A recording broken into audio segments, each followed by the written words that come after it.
Doctor Mohammad ইউনূসের পদত্যাগ সহ বেশ কয়েকটি দাবিতে এবার হরতালের ডাক দিয়েছেন গণঅভ্যুত্থানের মুখে দেশ থেকে পালিয়ে যাওয়া শেখ হাসিনা।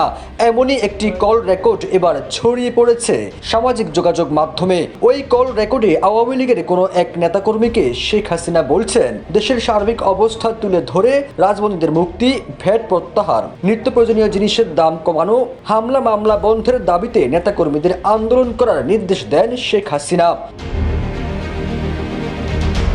শেখ হাসিনার কল রেকর্ডে এমন নির্দেশনা ছড়িয়ে পড়ার পর নতুন করে আলোচনার জন্ম দিয়েছে বিভিন্ন মহলে।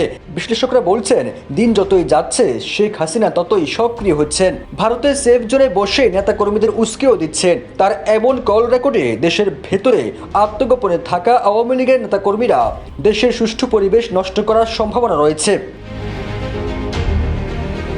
ওই কল রেকর্ডে ডক্টর মোহাম্মদ ইউনূসকে দেশ চালাতে ব্যর্থ হয়েছেন বলেও দাবি করেন শেখ হাসিনা। সামাজিক যোগাযোগ মাধ্যমে ছড়িয়ে পড়া ওই কল রেকর্ডে আগামী 18 জানুয়ারি সারা দেশে হরতাল পালন করার নির্দেশ দেন শেখ হাসিনা।